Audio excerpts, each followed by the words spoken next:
Annabelle, what stands out to you from these numbers? I think it's that margin, Tom. It's incredibly high.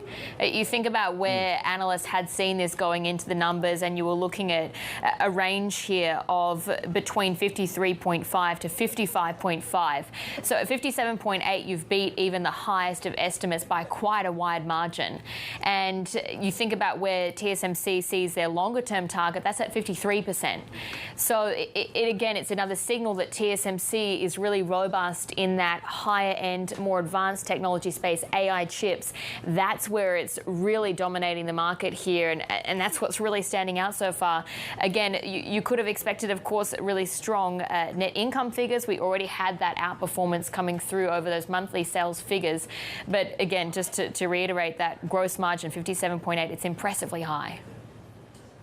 Yeah, it is indeed, isn't it? And the stock is up 78% year to date. There will be maybe further upside today on the back of these results. And it's a reminder, Annabelle, as you well know, that we have to think about this chip sector and distinguish between that demand, as you say, for those AI accelerators, the GPUs produced by of Nvidia, and that slumping demand for the chips that kind of go into electric vehicles. There's some view as well that maybe the fortunes or the misfortunes of ASML is not necessarily a bad thing for TSMC. TSMC are not having to spend on those EUVs maybe at the rate that they would have, and they're able to use the EUVs, the DUVs they already have, the lithography machines, to produce chips of greater efficiency. Talk to us about what you're going to be listening for on the earnings call and how to think about some of these factors.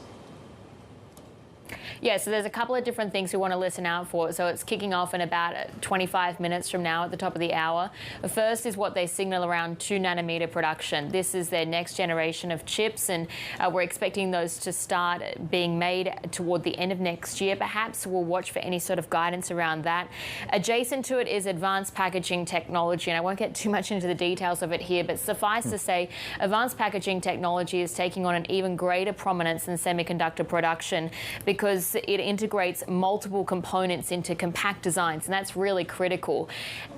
TSMC has a proprietary technology called CoWoS, chip on wafer on substrate, and what they signal around the expansion of these facilities will be another really critical thing to watch out for. Guidance, of course, really important. Are they going to lift the guidance for 2024? What will they also say about 2025?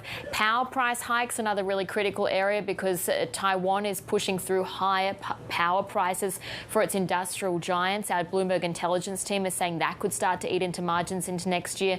And lastly, just anything they signal around geopolitical concerns, because, of course, we're just a few weeks out from the US election. Taiwan or TSMC is pushing through with making production facilities in the US, Germany and Japan. They do need to start to move some of their technology outside of the island. But what they say there, of course, will be another thing to watch out for.